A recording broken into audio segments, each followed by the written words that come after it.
Good morning, ladies and gentlemen. I'd like to call your meeting to order.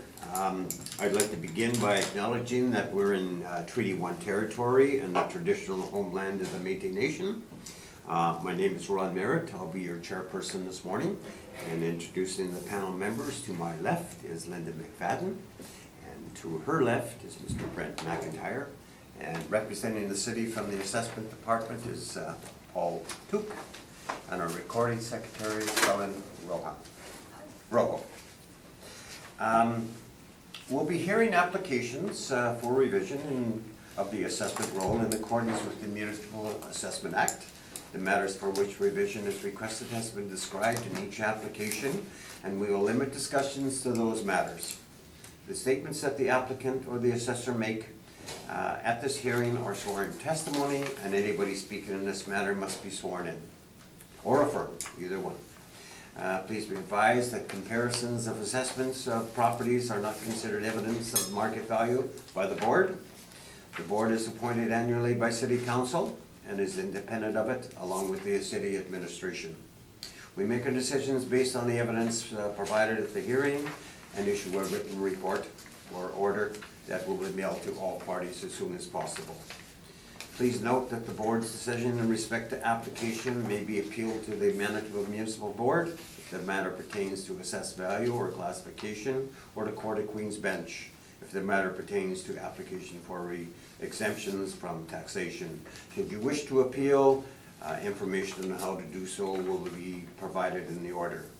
In respect to the hearing this morning, we will confirm the matters to be addressed by each applicant, seeing that you're the only applicant, there's only one here.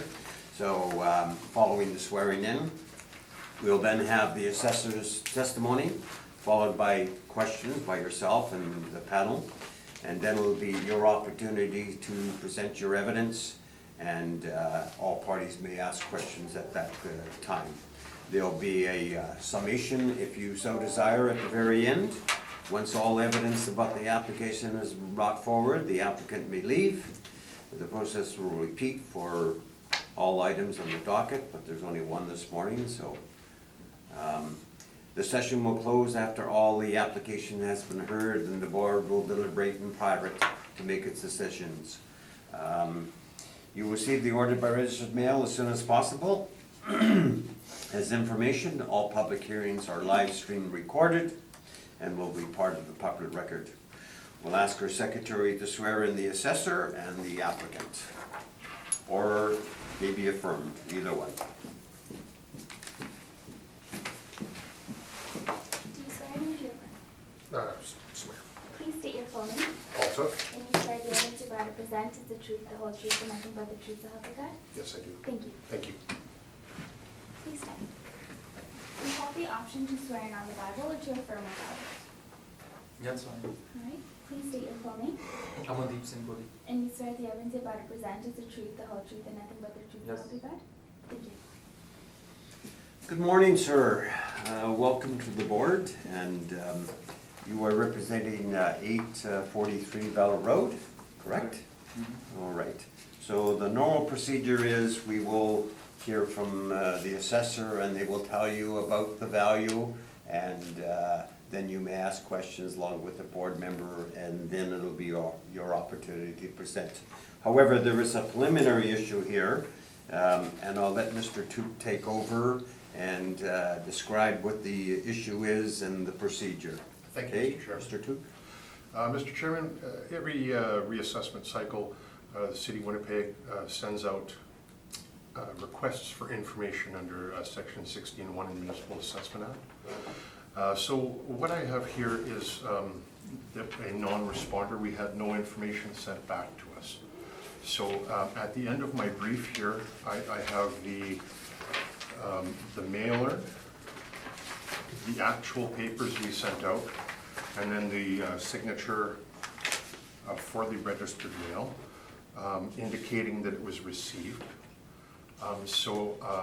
Respectfully, under request from management and in accordance with our normal practice, I have to request that the burden of proof be placed on the applicant, and that a reduction in assessment, if it is ordered, to take place in 2021. Thank you. Your response, sir, did you get this order? Did you receive this information data? And did you? Questionnaire? Yes, Yes, I receive questionnaire every year. okay. Yeah. Do you forward it into the city? I gave the, actually all the paperwork has been done by my accountant, Okay, and he takes care of that. First time in last 3 years, I got to know he didn't fill anything. First time. for the last couple of years, you Yes. didn't fill it in? He, Okay. yeah, because I'm paying to him like for all the paperwork since 2015.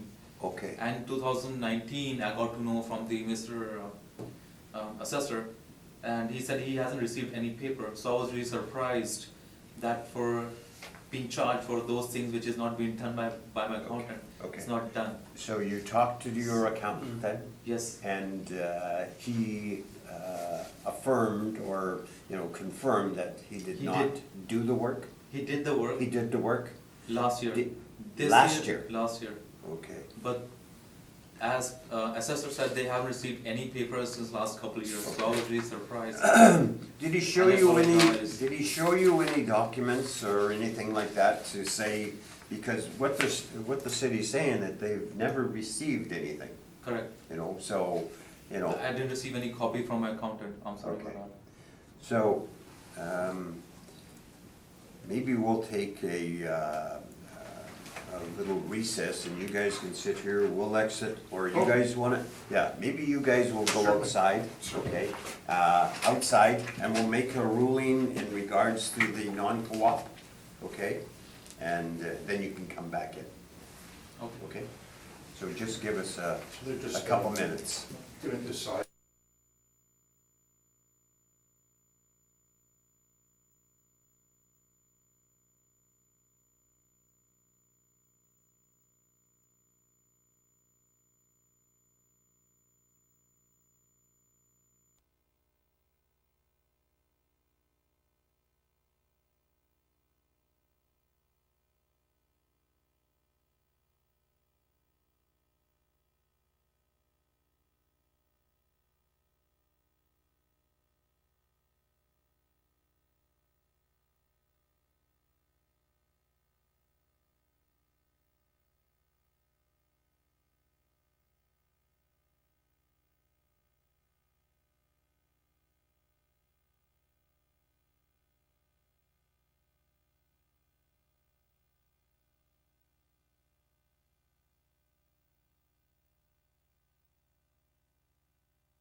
Okay, we'll call the hearing back to order, and the non-co-op issue will be granted to the city, so if there is any reduction, it will be delayed for 1 year.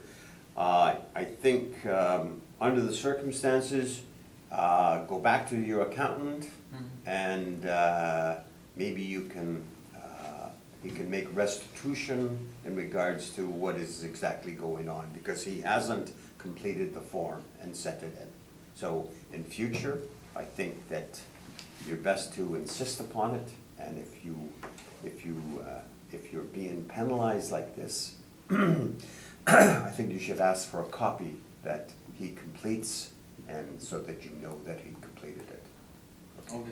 So, under the circumstances, you will present your evidence first, and the panel and the assessor may ask questions, and then we'll hear from the city.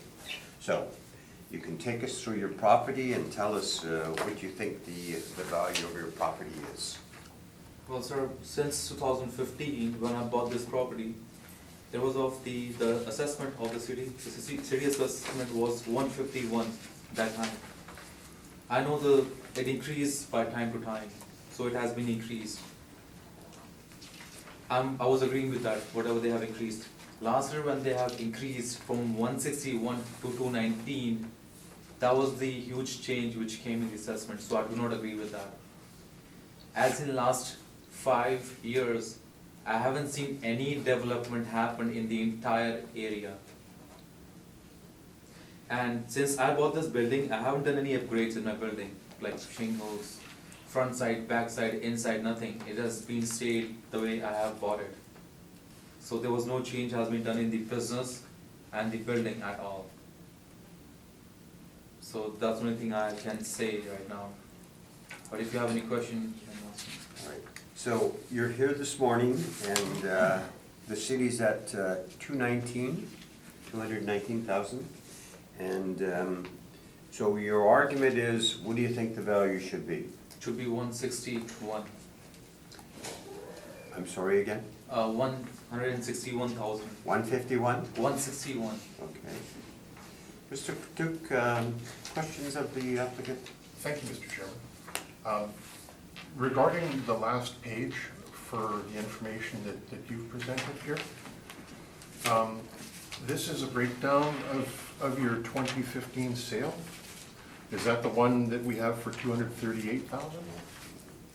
Yes. Okay, so what you're showing here is that you've put aside 150 for land and building, that the inventory was 60,000, the business was 78, and lawyer fees came up to 298. So what you're saying here is that essentially you paid 150,000 for the building and the land? Yeah. Okay. Thank you, Mr. Chairman. Thank you. Mr. McFadden, questions? Is this building located on St. Matthews in Delaware? Is that Yes, where- corner. That's the corner of St. Matthews in Delaware? And this purchase was in 2015, you said? 15th December. December, okay. So almost I would like to 16. add one more thing. In my building, there's no kitchen, no room, no dining, not even a single room has been done. I mean, there's no room, nothing. Okay. It's just one building with the 4 walls and that's it. Okay, so. No basement, nothing. It's just one simple Yeah. building. Gotcha. So I don't think 219 would be right price for that building. So basically, you're proposing to us that there has been an increase, but the increase has not been as high as what the city is saying, and it should be Yes. more like $10,000 as opposed to 50, 60, almost $70,000, Mhm. right? Correct. Okay, thank you, that's all my questions. Thank you. Mr. McIntyre? When you purchased the building, did you have an appraisal done? No, No? it was being done by bank in 2015 January, because the previous lady who bought it, she did the appraisal, I think. So that's why in the same year when I bought the building, at the last month of the year, bank didn't require me to do the appraisal, because bank already has all the information through that lady. Okay. Because that lady has operated that business for 11 months and that's it. Okay. No further questions, Mr. Okay. Chairman? At the time of purchase, so you have on here, was this for was this given to your accountant? Like, you talk about the land and the building and you separated them, so these are all the assets that you bought? Okay, so at the time, what did you pay? Did you pay the 298? No, I paid minus 68, I paid 238. You paid 238 at the time? 288 minus and 68,000, whatever the total is. So. Okay, so it looks like probably 228. 228, sorry. Okay. 228. 228, that would be the business and the land and building. What about the inventory? You got 60,000. Yeah, we paid for that. Okay, so would that be, so what do you show on the books in, for your accountant? You do a statement, I guess. So in total, did you pay the 150, the 60,000, and the 78,000? What is the 78? What is the 78,000? Is that goodwill? No, land and, well, the No, working capital what's means the. business, what, you have 78,000, what is that? What is that? That's on your back sheet. On the I back think sheet. I'll give you all the, I need to see that first. You don't have a copy of this? No, I gave all the copy to you guys. Okay, Oh, okay. You can give me this copy. Yeah.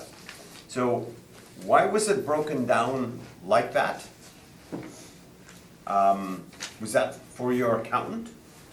You see what I mean? Land and building, 150. Yeah. Inventory, 60,000. Business, 78,000. Lawyer fees, 10,000. 10,000. So 298. So, and you say you paid probably $10,000 less there around? Or tell me about the $78,000. Is that When we- business? Is that goodwill or what? Business means goodwill. What? Business means, yeah, goodwill. Oh, goodwill. Goodwill. Okay. And the lawyer fee is the lawyer fee, $10,000, which they have charged us. I was just doing the breakdown for Okay. everyone so that they can have the better So- understanding. So on the books, what do you show, what does your accountant show? Does he show the total, that's your total investment or the total cost of 288? But on the books, what do you show in regards to the value of the purchase? Would that be $10,000 less? Would it be 288? Yes, because we don't count the lawyer fee, I think. Okay, Because okay, fee is a fee, it goes as an expense. okay. So 288 is the. So why did you put in here $78,000 for goodwill? Because that was the price when we have decided, when we bought this building, that property. Because Yeah. bank needs Yes. the details Okay. for how much we are paying for the land, building, Yes. inventory and. Okay, okay. Business. So the loan was based on all these figures then? Yes. Okay. So standard financing that you got from the, okay, standard financing from the bank? Okay, Correct. Because I didn't need to do anything through the bank because we and the previous owner, we had the same bank. okay. So Any bank- living quarters there at all? Any, sorry? Any living quarters? No, just it's a store? So that's it. Okay, Nobody lives there. There's no room. okay. And limited parking, I see? 2 parking. Yeah. And we don't Is have a that your garage. garage there too, or not? No, we don't have a garage. Okay. Nothing. Storage shed? Sorry? Storage? Nothing. Storage shed? No, Nothing. just there, okay. So, you're here today, so what do you think the value is, just for the record? For your purpose? Yes. Well, I feel that. For assessed value? Well, I feel that, see, according to the houses or the properties around my area, they have the proper section rooms and kitchen, whatever they have, including basement. The value is 230, 220 in that entire area. Even though I have a single building with no room, nothing, no basement, no garage, my property cannot be 220. So I feel that it should be, as I said before, it should be 161, but I feel personally it should be 155. Okay. I thank you, sir. Mr. Took, you can take us through the subject property? Thank you, Mr. Chairman. Property in question is 843 Ballard Road. We have that listed as a store, actually built in 1932, but we have an effective age of 1965. 12-foot wall height, land area of 1,841 square feet, building area of 1,110 square feet. If I may direct you to the sales history on the second page, you can see that it's turned over a few times. The latest sale was 238. If I may ask you to look at page 3, I have a list of rents here. You will perhaps notice, if we look at page 4, that we have used a higher rent than what I was able to find. So in all likelihood, it's my estimation that the value of this property is lower than what we have it assessed at, based on market evidence. I'm not empowered to give a recommendation, sir. So. Do you have a figure? No, sir, I do not. Okay. In my estimation, though, I feel that the 219 is not a fair and equitable assessment. Okay. And that concludes your presentation, Mr. Took? Yes, sir. Any I have one questions? question. Any questions of Why the did the assessor? city or the government has said it's a commercial building if it's not? Certainly. And they're charging me the taxes on the commercial basis. Certainly. What we do is, there's sort of two parts to any assessment. The numbers that hit the assessment roll are all done statistically, and for 238,000 properties, we are not able to spend a lot of time on each property. It's sort of a computer comes up with all the values. So what we do after all those values are thrown into our roll is we review the ones that outlie. Now, having said that, when we looked at the value of 219,000 and we looked at the sale of 238,000, it appears to be a reasonable sale. It appeared to be a reasonable assessment based on that. If we had received our mailer in a reasonable time, we would have seen that what you had put on the property was 150,000 for land and building. Without that information, Yeah. we did the best we could. It appeared to be fair. I'll tell you, in my first look at things, I didn't see a problem with this assessment, just because of the assessment to the sale. So with the extra information that has come in, with the time that I was able to spend trying to find selected leases that were comparable in area, it's my opinion after that research that our assessment is too high. I apologize for that, not to give you the entire information, but Oh, the assessment which you did of the entire area is based on the properties that they have actually is being sitting there, rooms, washroom, full basement, full garage. I have nothing. Yeah, we separate properties by type, so we have all the residences that are done in one way. We look at the sales of residences, but when we look at income generating properties, we don't necessarily take the sales into account, although quite often we do. What we're looking at is how much a property would generate on the market as far as if somebody leased it. So, you know, from our perspective, yeah, the building that we're looking at here does not have any living space, does not have, you know, any kitchen or anything like that. It's just, if you want to call it a building where you can have a business. So, I would like to ask you one more question. Certainly. My question was that, why did the city has described my building as a commercial, even though on the assessment and the building survey, it didn't come C2, it was R1? well, again, zoning types are zoning types. If you had a vacant lot as R1, you wouldn't be allowed to put a building, a commercial building in unless you asked for a variance. So what we have here is a building which likely predates the zoning, So in this case, this is called a grandfathering. It may not be allowed on the present zoning, but it was there before the zoning, so they allow it. And what we call that is grandfathering. It was there before the zoning, so it's there now. You know, a business that can earn money is a different beast than a house. So should my status should be changed on assessment and building survey or not? Well, you know what, they did things right, they did things correct by saying it's R1 zoning. So, you know, one could say that this is non-conforming, but that's not strictly accurate. It was here before the zoning. So whether it's non-conforming or not, it's there. It's legally there because it predated the zoning. So I think that they're right saying it's R1 zoning because that's what it is. But it's a business. On the other side, I mean, if the city or government is taking the money by saying it's commercial, and I haven't got the status, Well, you I don't think it's do, fair. you do have the status because you're allowed to operate a business there.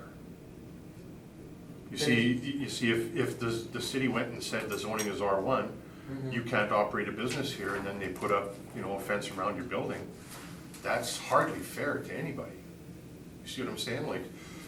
Okay. Like you're allowed to operate a business there because the business was there before the zoning.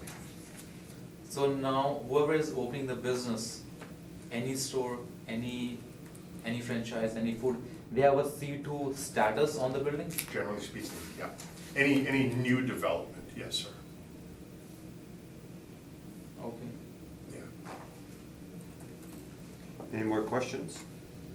No, sometimes I get confused between the government and assessors. Oh, and that's understandable. Ms. McFadden, any questions? I don't have any more Okay, questions. Mr. Brad? No. No questions. Oh, Right. one question. Yeah. If I will build something on top right now, what will be the status? C2 on the paper? Well, you would have to, likely you would have to apply for a permit, a development permit. At that point, they would decide if this is allowable under the zoning or if it isn't. If it wasn't allowable, then you'd have to ask for a variance. So, if you were successful having a second floor put above you, and the second floor would be residential, we would just split the building based on, you know, the bottom floor is commercial, second floor is residential. So, And the taxes will go up? they would go up because you have twice the amount of space, yeah. Okay, that's all. One of our panel members has a question. Just a quick clarification. Certainly. So right now, it's a non-conforming use and is in an R1 zone. Well, It's never been, they've never technically gone to get a variance that's correct. for the rezoning. And I don't believe they would have to, No. you know. Yeah, it's a being grandfathered in, grandfathered, yes. Yes, so, non-conforming. But if we- there was any change, then you would have to, if there was any change If to there the is- use of the yes. property, they would have to go back. if there is any change to the current development, you are correct. Right, thank you, okay. One last question. When you compare my business, independent business owners and franchise, is it same? No. Okay. No, sir, no, sir. We have a whole list of Starbucks, Tim Hortons, Okay, and so you that's won't compare? separate. Okay. No, this is Okay. very separate from what you have Because in the here. entire area, I'm the only one who has a business and two more on the road, that's all. Yeah, you When know, you said compared, what did you compare with what? well, and that's what makes it hard, because if I was looking, you see my comparables here are showing Portage Avenue and Sherbrooke. It could be argued that all of those locations are better than yours. It could be argued that. I've done a lot of work on Sargent and Selkirk Avenue recently, and that's the sort of properties that we would likely use as comparisons to these sort of one-of-a-kind properties. You know, they're in a residential neighborhood, they're not on a commercial strip. But isn't that too far to compare my property with the Sargent and others? Well, you know, It's three, if there's nothing in the immediate area, we would move out until we found something. Okay.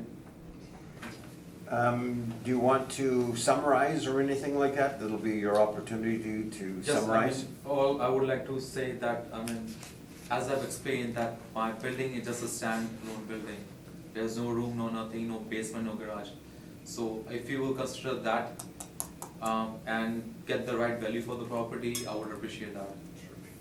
And I'm sorry if you don't get the answer next time also for the questionnaire, just let me know. Send us an email. Well, you know what, we send Pretty hard out to do. 8,000 of these and I can't follow any of them Yeah. up. We have Yeah. so much to do.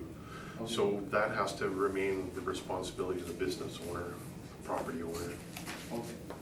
Mr. Took, opportunity to summarize? Mr. Chairman, the only summary I would like to make is that I feel that this assessment is too high. All right. That concludes the hearing, sir, and we will discuss it and know your results very soon. So thanks for coming this morning. Thank you. All right? Thank you.